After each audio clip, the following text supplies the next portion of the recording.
so excited to be back in the kitchen for you all. The ingredients you'll need for this recipe are 1 large onion, several cloves of garlic, however many you like, the juice of 1 lemon,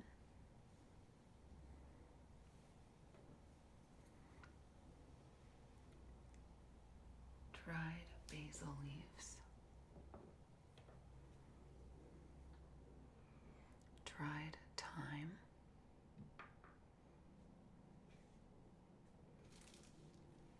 some fresh parsley.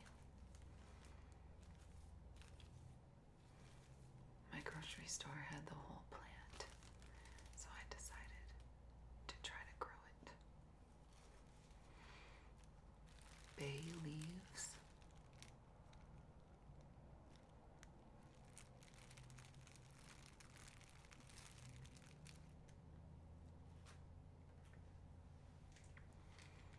Orzo pasta,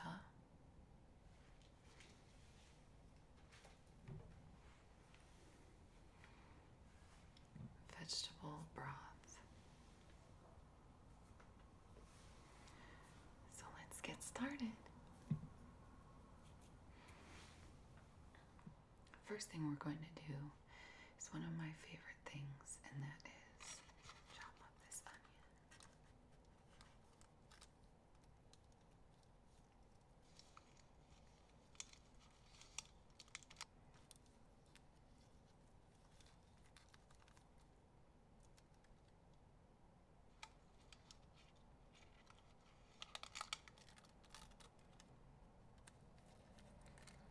Onions have some tingling noises built right into them.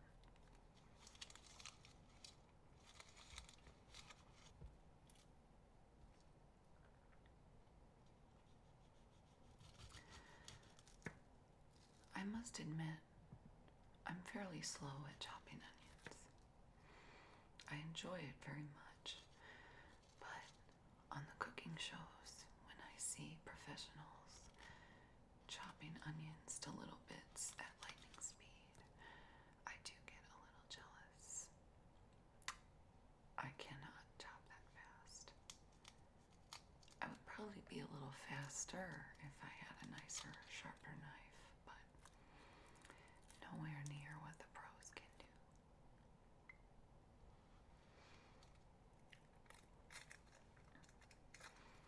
Raw onion is another story, but with both onion and garlic, for my personal preference, if you're cooking it, there's no such thing as too much. So it's very possible this recipe only calls for half an onion. I'm definitely going to use the whole thing because I think it's so delicious.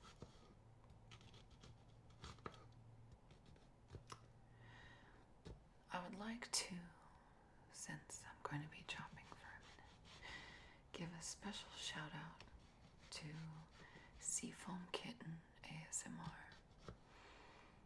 Since I have began my channel, she has been so supportive and kind. And a few months ago when I started posting recipes, she specifically requested that I make a few vegetarian and vegan videos. Well, for that reason and many others, I have decided that my goal in my diet these days is to have at least 1 vegan meal a day. Sometimes I have 2, and sometimes all 3. Those days are really exciting. But because of that, I've been drinking all kinds of smoothies and shakes, and I'm constantly trying out new recipes. And so when I came across this recipe, I thought, I've got to record myself making that one and dedicate it to Seafoam Kitten. So, hey girl, thanks for watching my videos. I hope you try out this recipe and that you like it as much as I do. Okay, I'm going to put my prepared chopped stuff aside so that way when I'm cooking on the stovetop, it's all ready to go. One really nice thing about this video, about this recipe, is that it's only one pot. It's what they call a one-pot wonder. Of course, you do have to chop and prep a little bit, but when it comes to doing dishes afterwards, the only pots and pans you've got are the one pot that you used on the stovetop. How great is that? Like I said, when you're cooking garlic, for me, it's almost impossible to use too much. So I lost count of how many cloves I ripped off here. And of course, I edited out where I'm smashing them because that's very loud and not very relaxing.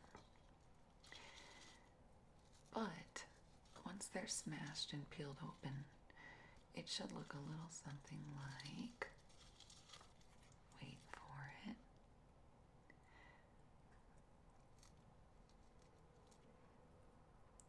See, here I am peeling them after I smashed them with my knife. Some people complain they don't like their hands to smell like garlic the rest of the day, but I actually love it. Sorry if you think that's gross, but I love, love, love, love garlic.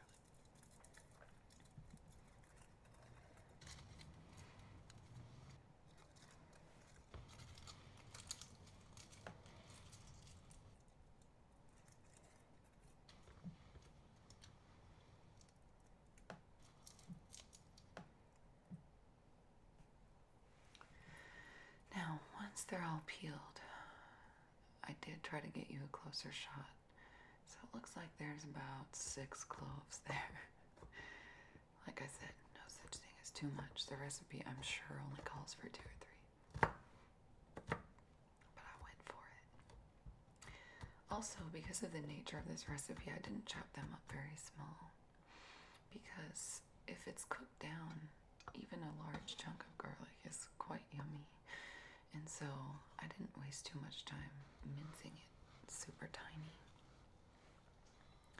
Because cooked down, if you get a big chunk in a bite, no problem.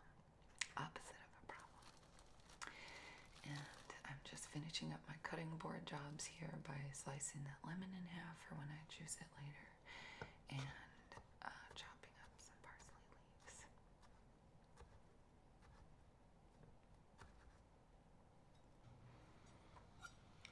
Moving over to the stovetop now.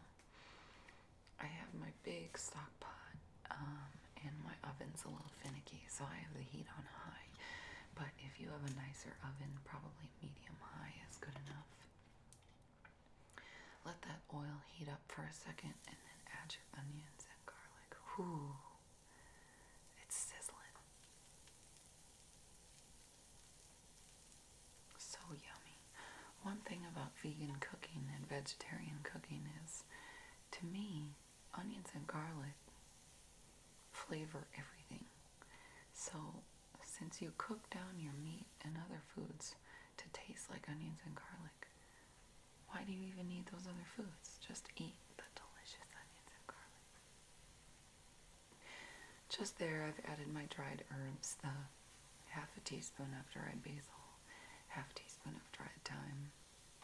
And although I'm recording this narration later on, I specifically remember that right at this moment it smelled so good. The onions and garlic cooking is intoxicating all on its own, but add those dried herbs and it'll make your whole house smell like a restaurant. It's very important, if you ask me, to add salt and pepper along the way, not just at the end, but every step of the way. That's what's really going to bring out the flavors of each individual ingredient. Here I've got 32 ounces of veggie broth, and go ahead and use that whole thing.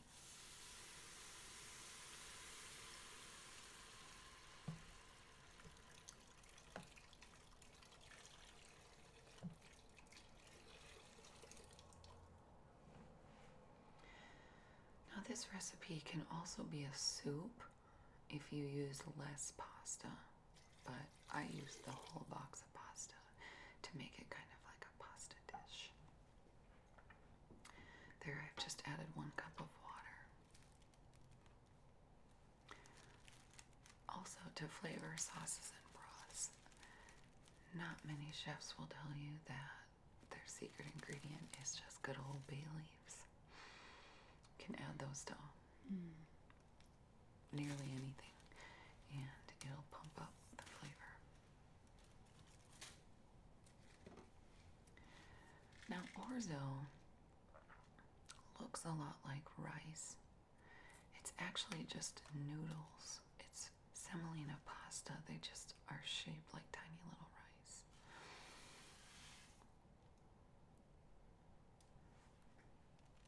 I've never tried this, but I'm sure you could find gluten-free orzo, or maybe another noodle like I saw they have chickpea noodles, black bean noodles, corn noodles. Okay, so that was my juice from the 1 lemon, and now I am fishing out the 2 bay leaves because they're not edible. They're only to flavor the dish. And so while that orzo was boiling away, the bay leaves did their job, and then you can go ahead and fish them out with your spoon. I've just added a drained and rinsed can of white beans. So nutritious and yummy. And now 2 big handfuls of spinach. I keep my spinach in the freezer because I use it in smoothies. So that's why it sounds crunchy. It wilts down in no time.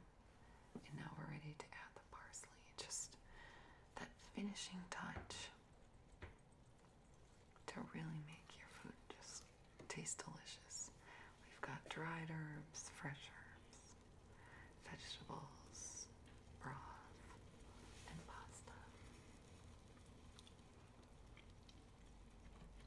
I've got to tell you, this was so good. My husband is a meat eater, and he ate a huge plate of this and took the leftovers for his lunch, and he really liked it. I asked him, you want to add some chicken, or do you think it's missing anything? Maybe add some Parmesan on top, and he said no. So, mad props to the person who came up with this recipe, because it's awesome. Bon appetit and happy eating. I hope you sleep well, wake up feeling rested. The rest of this video is myself